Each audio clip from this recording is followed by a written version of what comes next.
15 বছর নয়, 12 বছরের একটি ব্যর্থতা ছিল হচ্ছে সাগর এবং রুনির যে মার্ডার কেসটা রয়েছে সেটির ব্যাপারে আপনারা জানেন যে 111 বা 113 বার সময় নেওয়া হয়েছিল শুধুমাত্র পুলিশ রিপোর্ট জমা দেওয়ার কারণে।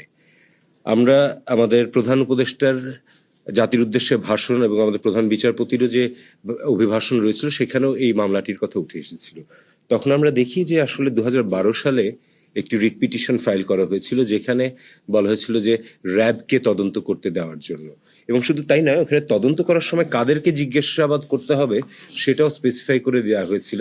বিচারপতি এইচ.এম. শামসুদ্দিন চৌধুরী মানিক এবং বিচারপতি জাহাঙ্গীর হোসেন অর্ডার দিয়েছিলেন যে এটাতে তদন্ত করার সময় প্রশ্ন করতে হবে হচ্ছে আপনার অ্যাকাডেমিশিয়ানদেরকে, জার্নালিস্টদেরকে, এনজিওদেরকে, এবং এদের মাধ্যমে তদন্ত করার কথা বলেছিলেন। কিন্তু গত 12 বছরে আসলে তদন্ত খুব একটা কিছুই হয়নি। খুবই সিম্পল একটা রিজন যে যাদেরকে এই রিটটা করে চাওয়া হয়েছিল যে তারা তদন্ত করুক, that is rapid action battalion RAB, তাদের তদন্ত করার কোনো ক্ষমতা বা তাদের তদন্ত করার কোনো এক্সপার্টিজ কখনোই নেই।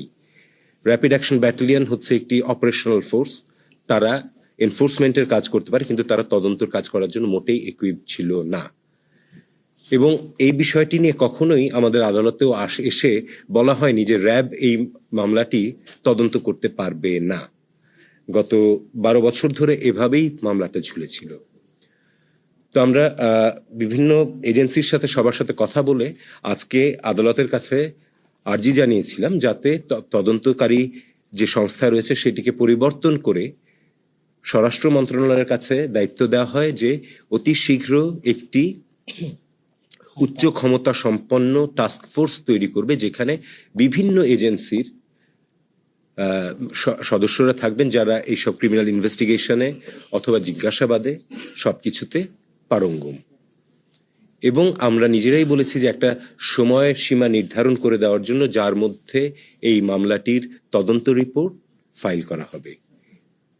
মাননীয় আদালত আমাদের বিচারপতি জনাব ফারাহ মাহবুব এবং বিচারপতি মাহবুল ইসলামের যে বেঞ্চ রয়েছেন তারা আজকে আমাদের এই আবেদনটাকে মঞ্জুর করেছেন এবং এটিকে পাঠিয়ে দিয়েছেন এখন র্যাবের কাছ থেকে নিয়ে স্বরাষ্ট্র মন্ত্রণালয়ের কাছে, যাতে স্বরাষ্ট্র মন্ত্রণালয় এখন একটি উচ্চ ক্ষমতা সম্পন্ন তদন্ত কমিটি তৈরি করে 6 মাসের মধ্যে রিপোর্ট জমা দেন, এবং রিপোর্ট জমা দেওয়ার একটা টেন্টেটিভ ডেটও উনি দিয়ে দিয়েছেন 6 এপ্রিল 2025। আমরা আশা করব এবং আমাদের বিশ্বাস রয়েছে যে এই দীর্ঘ সময় ধরে যে মামলাটি তদন্তাধীন অবস্থায় ছিল এই নির্দিষ্ট সময়ের মধ্যে আমাদের এই বর্তমান সরকারের যেটি প্লেজ রয়েছে আমরা এই তদন্ত শেষ করে একটি প্রতিবেদন জমা দিতে পারবো, তদন্ত প্রতিবেদন। আপনার কি মনে হয় মামলাটি যে 12 বছর ঝুলিয়ে রাখা হয়েছিল কোনো অসৎ উদ্দেশ্যে? অবশ্যই। একটু বলেন। এই রিটটা যখন করা হলো তখন এখানে দেওয়া হলো র্যাবকে, এবং আমরা আমাদের এই অ্যাপ্লিকেশনের মধ্যে বলেওছি যে তৎকালীন সময়ের অগণতান্ত্রিক সরকারের চাপের ফলে র্যাবের কর্তৃপক্ষ এসে কখনো হাইকোর্টে জানাতে পারেননি যে তাদের পক্ষে এই তদন্ত করাটি সম্ভব নয়।